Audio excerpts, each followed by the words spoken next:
자, 우리 어린이 찬양대 오늘 참 잘했어요. 참 잘했어요. 예, 해봐요. 두 사람 금방 어디 갔지?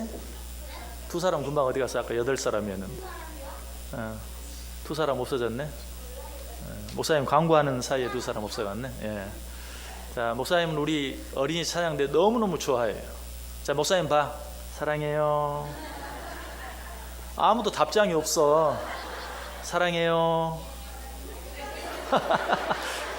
예, 다시 사랑해요. 좀 해줘. 목사님한테도 이렇게 사랑해요 해줘야지. 사랑해요. 예. 사랑해요. 야, 참 사랑아 인사받기 어렵다. 예.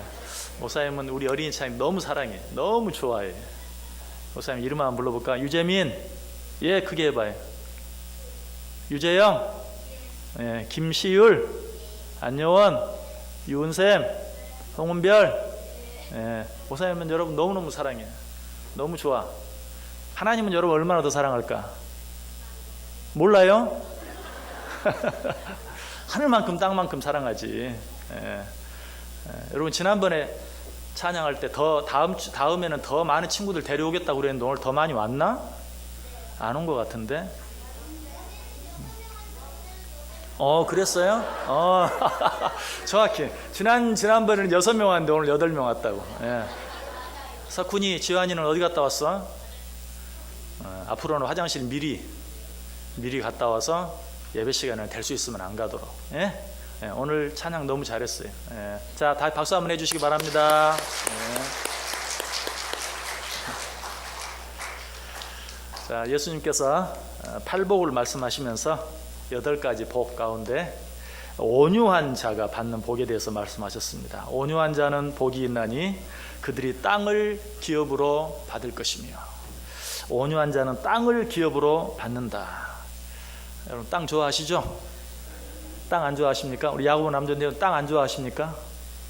땅 얼마나 갖고 계십니까? 예. 아마 땅 싫어하는 사람은 별로 없을 거예요. 예. 온유한 자들은 땅을 차지 않을 것이다 라고 이야기하고 있어요. 자, 그런데 시편 37편 11절에 보면 이 땅의 의미가 무엇인가 하는 것은 오늘 생각해 보려고 하는 건 아니고요. 온유한 자들은 땅을 차지하며 풍성한 화평으로 즐거워하리라. 땅을 차지한다. 거기에 대해서는 아마 여러분들이 좋긴 좋지만 글쎄 그게 어떤 의미인지, 물질의 축복으로 끝나는 것인지, 부자가 된다는 이야기인지, 어떤 이야기인지 정확하게 우리가 다 알지 못한다 할지라도 그 다음 내용, 풍성한 화평으로 즐거워하리라. 얼마나 좋은 말씀입니까? 자, 5월 가정의 달인데 정말 여러분의 가정에 이 풍성한 화평이 넘쳐나기를 원합니까? 온유함을 배우시길 바랍니다. 온유할 수 있어야 돼요. 온유한 자들은 땅을 차지하며 풍성한 화평으로 즐거워하리라. 이것은 어떻게 보면 육적인 축복뿐만 아니라 영적인 축복까지도 누구에게? 온유한 자들에게 하나님께서 부족함이 없이 풍성하게 채워주시겠다라고 말씀하고 있는 것이. 그런데 이 온유함으로 말미암아 이런 축복을 받아 누린 대표적인 사람이, 오늘 우리 칭찬해 줬더니 너무 떠드네. 앞에서 떠드니까 목사님이 설교를 다 잊어버려. 얘기를 하다가 다 잊어버렸어. 자, 조용히 하고 목사님이 무슨 얘기 하나 한번 들어보세요. 온유함으로 말미암아 큰 축복을 받은 사람이 있는데 바로 그 사람이 누굴까요? 이삭입니다. 이삭은 정말 온유함으로 말미암아서 하나님의 큰 축복을 받아 누린 사람이에요. 제일 먼저 이삭하면 생각나는 것, 아브라함이 내 독자 이삭을 내게 제물로 드려라 라고 합니다. 아무 말도 하지 않고 이삭을 제단까지 끌고 가서 갑자기 이삭을 제단에 결박하려 할 때 어때요? 이삭은 이미 장성한 청년이었음에도 불구하고 아무런 반항도 하지 아니하고 아버지가 하는 대로 따라했던 그러한 모습을 우리가 보게 되죠. 정말 온유한 그런 모습이에요. 아버지가 하는 일에 전적으로 순종했던 그런 이삭의 모습을 보게 돼요. 자, 이 일이 있은 후에 하나님이 아브라함을 축복하죠. 자, 성경을 한번 펴보세요. 창세기 22장. 창세기 22장 15절에서 18절. 창세기 22장 15절에서 18절. 우리 같이 한 목소리로 읽어봅니다. 여호와의 사자가 하늘에서부터 두 번째 아브라함을 불러 이르시되 여호와께서 이르시되 내가 나를 가리켜 맹세하노니 내가 이같이 행하여 내 아들 내 독자도 아끼지 아니하였은즉 내가 내게 큰 복을 주고 내 씨도 크게 번성하여 내 하늘의 별과 같고 바닷가의 모래와 같게 하리니 내 씨가 그 대적의 성문을 차지하리라. 또 내 씨로 말미암아 천하 만민이 복을 받으리니 이는 내가 나의 말을 준행하였음이니라 하셨다 하니라. 아멘. 자, 여기 보면 아브라함이 하나님의 말씀에 순종하여 하나님께서 아브라함에게 놀라운 축복을 주시는 모습이 나와요. 그런데 그 축복의 내용을 보면 처음부터까지 한결같이 내 씨가 잘 되어질 것이다. 내 씨가 크게 번성하여 하늘의 별과 같고 내 씨가 그 대적의 성문을 차지하리라. 또 내 씨로 말미암아 천하 만민이 복을 받으리니. 하나님이 아브라함을 축복하고 있지만 그 축복의 내용은 처음부터까지 내 씨로 말미암아 내 씨가 라고 이야기하면서 결국은 이삭에 대한 그러한 축복인 것을 보게 돼요. 우연한 일이 아니에요. 5절에도 말씀드렸죠. 하나님께 우연은 없어요. 아브라함을 축복하다 보니까 이삭에게까지 아니. 하나님께서 아브라함에게 명령하셨어요. 내 아들을 드려라. 그런데 아브라함이 이삭을 드리려고 하는 그런 모습 속에 이삭이 온유하지 못함, 아버지에게 대들고 따지고 왜 그렇게 하냐고 도망가려고 하고 발버둥치고 하는 그런 모습이 있었다면 아마 이런 아름다운 모습은 연출되지 못했을 거예요. 그러나 이삭은 순종했어요. 온유함으로 아버지에게 순종했어요. 그렇게 할 때 아브라함을 축복하면서도 처음부터까지 내 씨로 말미암아 라고 하면서 결국 그 축복이 이삭에게 주어지는 것을 보게 됩니다. 이것은 단순히 그저 축복으로 끝나는 것이 아니고 그대로 이루어졌어요. 자, 창세기 26장으로 한번 가보세요. 창세기 26장 12절에서 14절까지. 창세기 26장 12절에서 14절까지. 역시 한 목소리로 읽습니다. 이삭이 그 땅에서 농사하여 그 해에 100배나 얻었고 여호와께서 복을 주심으로 그 사람이 창대하고 왕성하여 마침내 거부가 되어 양과 소가 떼를 이루고 종이 심이 많으므로 블레셋 사람이 그를 시기하여. 자, 이삭이 얼마나 큰 축복을 받았나 보세요. 그 땅에서 농사하여 그 해에 100배나 얻었다. 여호와께서 복을 주심으로 그 사람이 창대하고 왕성하여 마침내 거부가 되었다. 양과 소가 떼를 이루고 종이 심이 많으므로 블레셋 사람이 그를 시기할 정도가 되었다라고 이야기하고 있어요. 아까 아브라함이 축복하면서 내 씨가 번성하리라. 내 씨가 잘 되어질 것이다. 내 씨로 말미암아 만민이 복을 받을 것이다 라고 얘기했는데 그대로 되어진 아브라함의 씨 이삭이 정말 성경 몇 장 바로 뒤에 그처럼 놀라운 축복을 받은 것을 보게 돼요. 여러분 여기서 기억하시길 바랍니다. 우리도 아브라함의 씨라는 사실 믿으십니까? 우리도 아브라함의 씨, 우리도 아브라함의 자손이. 갈라디아서 3장 7절 이하의 말이에요. 그런즉 믿음으로 말미암은 자들은 아브라함의 자손인 줄 알지어다. 오늘 아브라함에게 내 씨가 이렇게 되어질 것이다 라고 하신 그 축복은 다 오늘 우리에게도 약속되어진 축복인 줄 믿으시길 바랍니다. 그런데 이 축복을 받아 누리는 방법은 우리가 알아야 돼요. 이 축복을 어떻게 받아 누릴 수 있는가? 온유한 자들이 땅을 차지하고 온유한 자들에게 풍성한 화평이 넘치게 될 것이다 라고 이야기하고 있어요. 온유한 자들이 이런 축복을 온전히 받아 누리게 된다는 것이. 자, 온유함이 무엇일까요? 자, 말 그대로 한번 우리 말로 한번 생각해 보세요. 온유, 따뜻할 온, 부드러울 유, 온유. 따뜻하고 부드러워야 돼. 우리 야고보 남전대 회원들 한번 얼굴 한번 봅시다. 예, 따뜻하고 온유한가? 예, 따뜻하고 온유한 분들이 됐어요. 먼저 어떻게 말하는가, 어떻게 행동하는가, 그건 두 번째. 그리고 그건 좀 더 쉽지가 않아요. 그런데 그보다 쉬운 게 있어요. 내 얼굴 표정이 늘 온유한 모습, 부드러운 모습을 갖는 것. 이거 정말 중요해요. 그것이 우리 교회의 분위기를 바꾸어 놓을 수 있어요. 우리 교회를 처음 찾아온 사람들로 하여금 야, 이 교회 좋은 교회구나 라고 물론 여러 가지 다른 보다 실제적이고 구체적인 모습으로 보여줄 수도 있지만 우리 성도들의 얼굴에 온유한 모습, 부드러운 모습이 성도들에게 넘치면 정말 그 교회는 따뜻한 교회가 되고 그냥 좋은 교회가 되는 거예요. 여러분 전도하기를 원하십니까? 우리 교회가 부흥하기를 원하십니까? 먼저 온유해 보세요. 따뜻한 얼굴, 부드러운 얼굴. 야, 이 교회에 있는 사람들은 왜 이렇게 다 따뜻해 보이냐? 왜 다 이렇게 부드러워 보이냐? 물론 여자들은 또 좀 그러기가 좀 쉬운데 특별히 남자들이 중요해요. 남자들은 그냥 딱딱해야 되는 줄 알아요. 그렇지 않아요. 따뜻하고 부드러운 얼굴, 부드러운 말, 그 부드러운 행동만 우리가 보일 수 있다면 정말 하나님의 자녀가 어떤 자들인가, 하나님을 믿는 자들이 어떤 자인가, 또 교회라는 곳이 어떤 곳인가 하는 것을 가장 쉽게 가장 잘 모든 사람들에게 나타내 보일 수 있다는 것이. 자, 이 시간에 모두 다 한번 따뜻한 표정, 부드러운 미소 한번 지어보시기 바랍니다. 여러분 얼굴 표정 한번 보겠습니다. 막 갑자기 얼굴에 쥐가 나려고 하는 분들이 있습니까? 그런 분들은 회개해야 합니다. 얼마나 내가 얼굴 근육을 이렇게 부드럽게 풀어보질 않았으면 갑자기 쥐가 나려고 그러는가. 예, 여러분 얼굴 표정을 항상 따뜻하고 부드럽게 해보세요. 그런데 그렇게 하면요, 아유, 나는 가식적으로 그렇게 못해요 라고 할지 모르지만 그렇게 하면요 마음도 부드러워지고 마음도 따뜻해져요. 그리고 나오는 말은요 저절로 따뜻하고 부드러운 말이 돼요. 여러분 웃으면서 한번 욕하려고 해보세요. 잘 안 돼요. 또 웃는 얼굴에 침 못 뱉는다라는 말도 있죠. 또 부드럽고 따뜻한 얼굴을 하고 있으면 또 그 사람에게 다른 사람도 함부로 하지 못해요. 온유함의 힘이 얼마나 큰지 몰라요. 부드러운 것 같고 약한 것 같지만 온유함에는 그런 힘이 있어요. 좀 더 구체적으로 온유함이란 싸우지 않는 것이.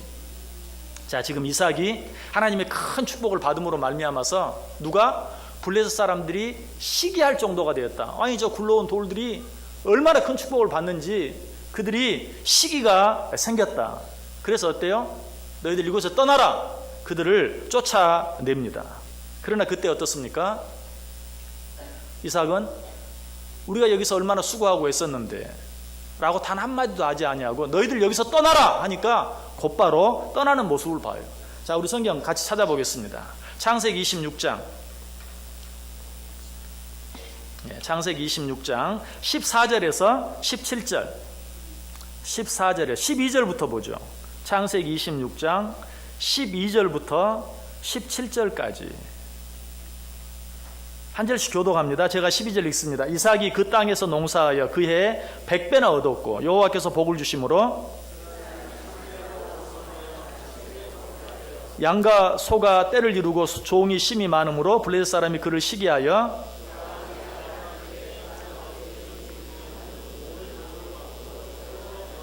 아비멜렉이 이삭에게 이르되 내가 우리보다 크게 강성한즉 우리를 떠나라. 아멘. 자, 거기 16절에 보면 아비멜렉이 이삭에게 이르되 내가 우리보다 크게 강성한즉 우리를 떠나라. 그러니까 이삭이 어때요? 곧바로 17절에 이삭이 그곳을 떠나 그랄 골짜기에 유했다라고 이야기하고 있는 것을 봐요. 자기들이 수고하고 애써 얻은 것들이 거기에 많이 있지만 떠나라 라고 말할 때 그들과 싸우지 아니하고 그곳을 떠난 모습을 보아요. 뿐만 아니라 그랄 목자들이 이삭과 그 종들이 애써 파놓은 우물을 빼앗을 때도 그들과 다투지 아니하고 그들에게 그냥 주워버리는 그런 모습을 보게 됩니다. 자, 다시 18절부터 22절까지 계속해서 교독합니다. 그 아버지 아브라함 때 팠던 우물들을 다시 팠으니 이는 아브라함이 죽은 후에 블레셋 사람이 그 우물들을 메웠습니다. 이삭이 그 우물들의 이름을 그의 아버지가 부르던 이름으로 불렀더라. 이삭의 종들이 골짜기를 파서 샘 근원을 얻었더니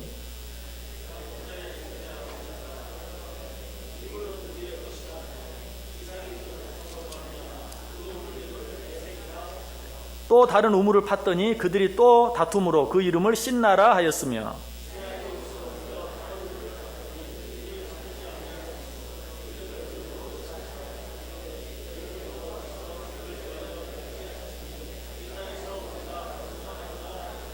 아멘. 자, 블레셋 사람이 이 땅을 떠나라 하니까 떠났어요. 자, 새로운 땅으로 갔어요. 거기서 먹고 살고 소와 양과 나귀들을 먹이려면 어때요? 물이 있어야죠. 그래서 우물을 애써서 팠어요. 그런데 또 그랄 사람들이 그 우물까지 빼앗아요. 그때 어떻게 했다고요? 그들과 다투지 아니했다. 한 번만 양보한 것이 아니라 또 양보하고 또 양보한 그런 모습을 보게 돼요. 온유란 이런 것이 싸우지 않는 것입니다. 양보하는 것입니다. 아니, 보다 적극적으로 말하면 주어버리는 것입니다. 싸우는 것 대신에 주어버리는 것. 그래서 온유함이란 마치 물이 흐르는 것과 같은, 아까 우리 어린이 찬양대회 찬양 가사 속에도 나왔어요. 물이 흐르는 것 같은. 온유함이란 그런 거예요. 물은 어떻게 흐릅니까? 높은 데서 아래로 항상 자연스럽게 흐릅니다. 가다가 뭐가 막고 있으면 어떻습니까? 돌아갑니다. 돌아가다가 돌아갈 데도 없으면 어떻습니까? 멈춰 있다가 무엇이 터지든지 아니면 넘치든지 그때까지 기다립니다. 그래서 강은 어때요? 구불구불구불하죠. 절대로 억지로 나아가지 않아요.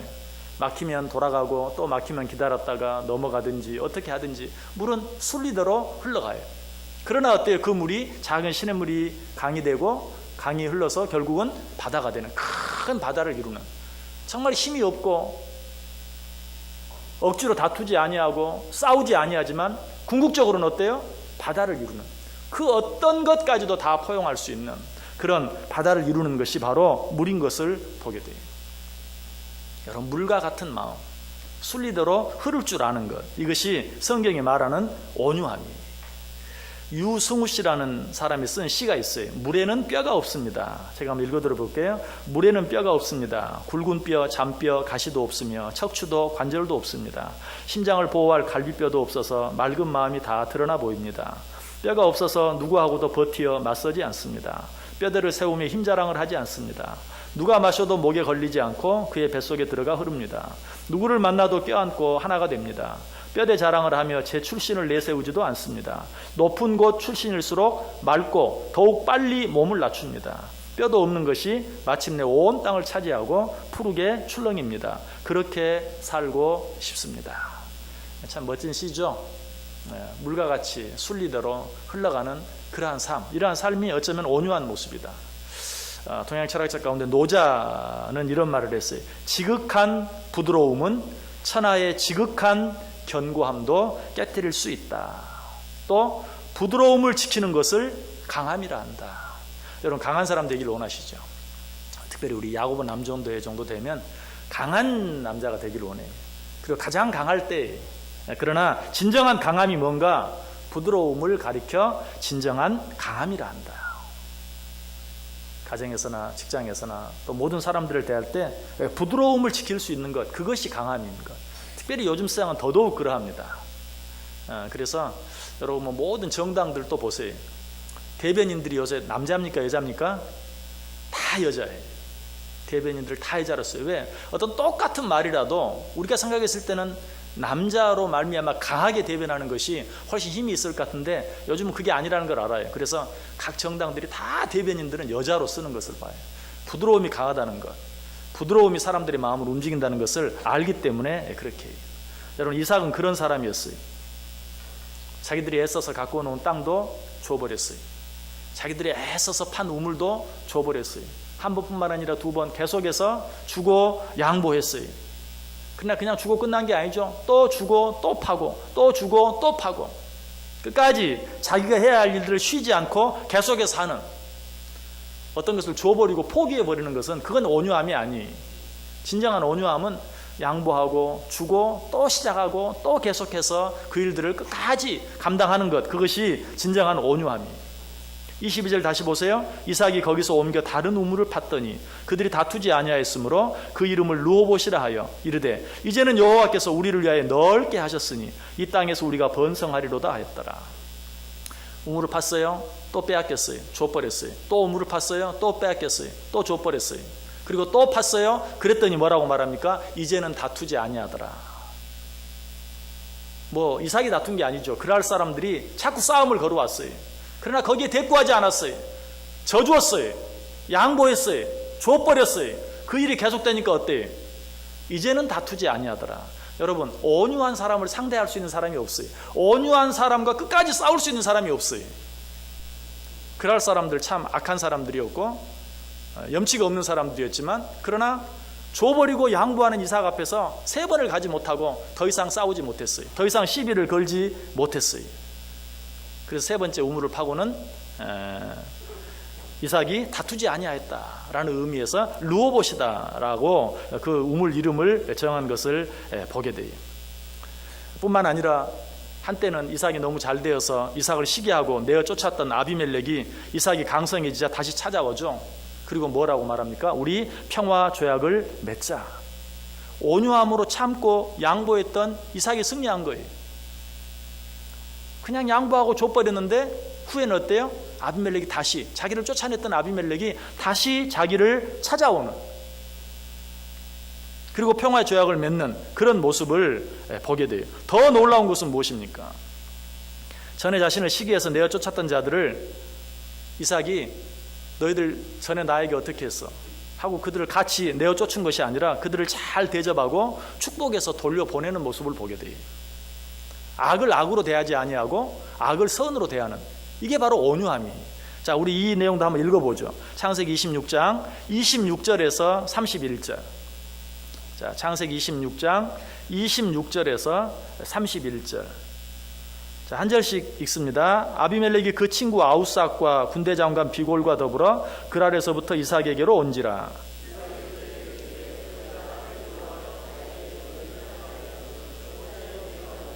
그들이 이르되 여호와께서 너와 함께 계심을 우리가 분명히 보았으므로 우리의 사이 곧 우리와 너 사이에 맹세하여 너와 계약을 맺으리라 말하였노라.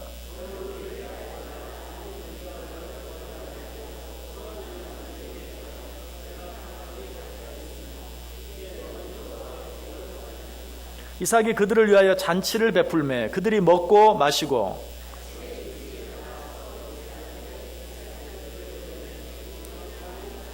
아멘. 얼마나 아름다운 모습입니까?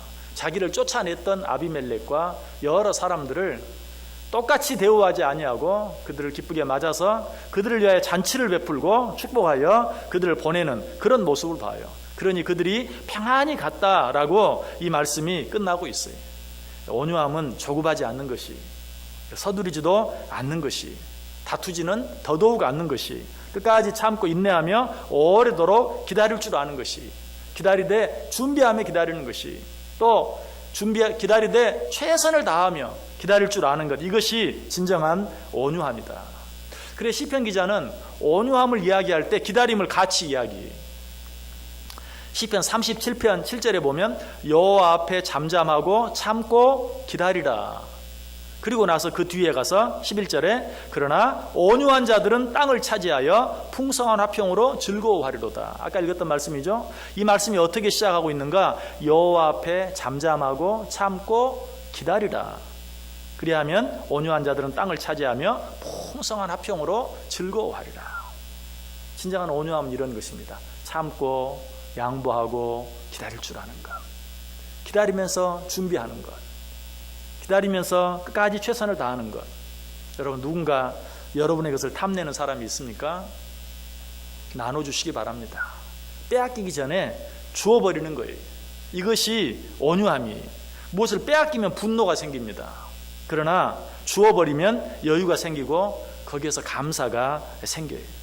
무엇을 빼앗기면 전에 보이던 것도 보이지 않아요. 그런데 무엇을 주면 전에 보이지 않던 것이 보이게 됩니다. 여러분, 그런 여유를 우리가 알아야 돼요. 빼앗기면 보이던 것도 안 보여요. 그러나 주면 어떻다고요? 보이지 않는 것이 보여요. 이것이 온유함이에요. 이것이 온유한 자들만이 가질 수 있는 여유예요. 또 한 가지 온유함이라는 것은 예의 바름을 이야기합니다. 온유함은 무엇인가? 무조건 부드러움을 말하는 것이 아니라 온유함은 예의 바름. 온유한 사람은 어떤 경우에도 그리고 어떤 사람에게도 예의를 지킬 줄 알아요. 그래서 성경은 사랑을 정의하면서도 사랑은 무례히 행치 아니한다라고 이야기하고 있죠. 마찬가지 진정한 온유함은 무례히 행치 않아요. 진정으로 온유한 사람은 모든 사람을 예의 있게 대하는 것이. 여러분, 사람들 앞에 우리가 그리스도인으로서 기본적으로 그리스도인이기 이전에 마땅히 갖춰야 될 예의를 갖출 줄 아는 사람들이 돼야 돼요. 그래서 예수 믿는 사람들이 참 무례하다 이런 말을 들으면 안 돼요. 아까도 말씀드렸던 것처럼 일단 표정에서부터 힘을 빼고, 눈에서 힘을 빼고, 어깨에서 힘을 빼고, 좀 부드럽게 따뜻하게 모든 사람을 예의 있게 대할 때 그 사람이 온유한 사람이고, 아까 아비멜렉과 모든 사람들이 이삭을 어떻게 칭찬해요? 하나님이 너와 함께하는 것을 우리가 보았다. 하나님이 너를 축복하는 것을 우리가 이제 알았다. 여러분, 이런 말을 우리가 들어야 돼요. 당신을 보니 당신은 정말 하나님이 함께하는 사람입니다. 여러분, 이런 칭찬을 이삭이 그들과 싸워 이겨서 얻은 게 아니, 주고 또 주고, 양보하고 또 양보하고, 지고 또 져주고 함으로 말미암아서 하나님이 너와 함께하는 것을 우리가 알았다라고 그들이 오히려 찾아와서 조약을 요구하는 그러한 모습을 보게 돼요. 여러분, 이게 부드러움의 힘이에요. 이게 온유함의 힘이에요. 우리는 이러한 부드러움과 따뜻함을 가질 수 있어야 돼요. 특별히 온유함이라는 것은 지극히 작은 일 하나까지도 섬세하게 늘 생각하고 다룰 줄 아는 마음을 말해요.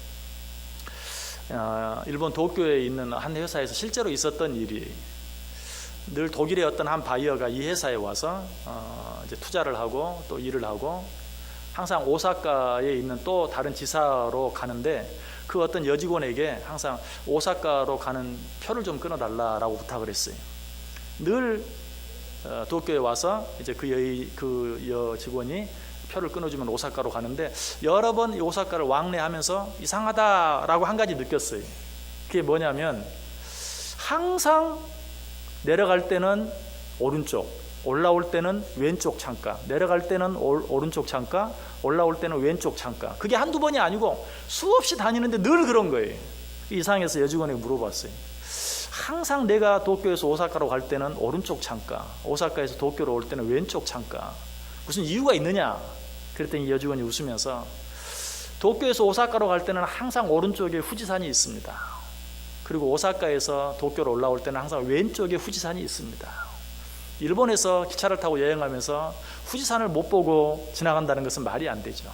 그래서 우리 일본에서 가장 아름다운 후지산을 갈 때도 올 때도 보시게 하기 위해서 늘 일부러 표를 그렇게 끊었다는 것이, 이 말을 듣고 이 독일 바이어가 전에는 4만 마르크, 독일 돈으로 4만 마르크 투자하고 계약을 했었는데, 그것보다 300배가 많은 1200만 마르크의 계약을 했다. 이게 실제로 있었던 실화예요. 이 사람이 본 게 뭐예요? 아주 지극히 작은 섬세함. 여러분, 그 회사가 잘 되는 것과 뭐 앞으로의 어떤 가능성과 그 여직원의 섬세함과 무슨 관계가 있습니까? 그러나 이런 섬세함을 가진 직원이 있는 회사라면, 저런 마음을 가진 직원이 있는 회사라면 내가 투자할 수 있겠다 하는 마음에서 4만 마르크에서 1200만 마르크짜리 계약을 했다 하는 그러한 것을 보게 돼요. 여러분, 이것이 역시 또 뭐예요? 온유함의 힘이에요. 지극히 작은 것 하나를 배려하는 마음.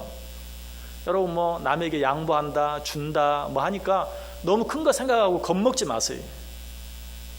그런 거는 나중 일이고요. 하나님 은혜 주시면 하시고, 지극히 작은 것, 그냥 줘도 그만 안 줘도 그만인 것, 가져도 그만 안 가져도 그만인 것, 그것부터 먼저 주고 양보할 수 있어야 돼요. 줘도 그만 안 줘도 그만인 것 가지고 싸워가지고 문제를 만들지 마시고, 그냥 줘도 그만이고 안 줘도 그만인 것 먼저 주고 양보하고 함으로 온유함을 보이면, 그것으로 말미암아 어때요? 뭐 이런 결론을 꼭 이야기하는 것이 이상하지만 상상할 수 없는 큰 것, 4만 마르크짜리 계약이 1200만 마르크의 계약이 되는 것처럼 하나님을 통해서, 사람을 통해서 갚음을 받게 된다라는 것이, 실제로 예수님께서는 그러한 온유함을 가지신 분이었어요. 마태복음 11장 29절에 말하죠. 나는 마음이 온유하고 겸손하니 나의 멍에를 메고 내게 배우라. 그리하면 너희 마음이 쉼을 얻으리니. 자, 여기서 예수님이 온유하셨다 하니까 여러분 어떤 모습을 생각합니까? 어떤 크고 놀랍고 거창한 일을 생각합니까? 물론 그런 모습도 뭐 말하려면 다 말할 수 없어요. 그러나 예수님의 온유함을 자세히 보면, 그 예수님의 온유함은 지극히 작은 일들 속에 나타나는 것을 보게 돼요. 자, 예수님이 죽은 나사로를 살리셨어요. 참 굉장한 일을 행하셨죠. 그런데 예수님의 온유함은 어디에서 나타나는가? 죽은 나사로가 살아서 나왔을 때 그를 향하여 수건을 풀어주어 다니게 하라. 아니, 사람이 죽었다가 살아나는데 뭐 수건을 풀어주고 하는 게 그게 무슨 대수입니까? 그러나 저렇게 묶여 있으니 답답하게 하지 말고, 불편하게 하지 말고 저 수건을 풀어서 마음껏 다니게 하라. 지극히 작은 것에 신경을 쓰는, 배려를 하는 그 마음, 그것이 바로 주님의 온유함이었어요. 또 회당장 야이로의 딸을 살려주셨을 때도 마찬가지예요. 역시 죽은 자를 살렸어요. 엄청난 일을 행했어요. 사람들은 깜짝 놀랐어요. 어안이 벙벙해. 바로 그때도 예수님께서 뭐라고 말합니까? 그에게 먹을 것을 주어 먹게 하라. 죽었다가 살았는데 한 끼 안 먹으면 어때요? 그러나 그 가운데서도 먹을 것을 주어 먹게 하라라고 배려하는 그런 모습을 봐요. 무엇보다 예수님께서 부활하신 후에 예수님 이제 십자가에 달려 죽었다, 다 끝났다, 뿔뿔이 흩어져 버리고 자기 고향으로 가서 고기를 잡던 제자들에게 예수님이 다시 나타나셔서 하신 일이 무엇입니까? 떡을 굽고 생선을 구워서 얘들아 조반 먹자라고 그들을 부르셨던, 바로 그것이 예수님의 온유함이, 그 예수님이 말이에요. 나는 마음이 온유하고 겸손하니 내게 와서 내게 배우라. 여러분, 그 온유함을 배울 줄 알아야 돼요. 아유, 또 잊어버렸네. 목사님 무슨 얘기했지? 목사님 설교 잘하고 있었는데 다 잊어버렸네. 예, 진짜 잊어버렸어요. 나는 마음이 온유하고 겸손하니 내게 와서 배우라. 그 예수님의 온유함이 뭔가 우리가 생각할 수 없는 무슨 거창한, 나는 도무지 따라갈 수 없는 그런 게 아니고, 어떤 그런 거창한 일 뒤에 그 수건을 풀어주어서 다니게 해라. 먹을 것을 주어 먹게 하라. 이리 와서 같이 조반 먹자. 예수님의 온유함은 바로 그런 온유함이었어요. 여러분, 이런 온유함을 배우고 따르는 것이 진정으로 온유한 자의 모습이에요. 그것이 진정으로 예수님의 제자된 자들의 모습이에요. 오늘 헌신 예배를 드리는 우리 야고보 남전도에 물론 마음속에 항상 내가 교회를 위해서 무슨 일을 할까, 이런 생각이 항상 있을 줄 알아요. 있으시죠? 예, 좋아요. 그런데 정말 그 이전에 예수님의 온유함을 먼저 마음속에 가지시길 바랍니다.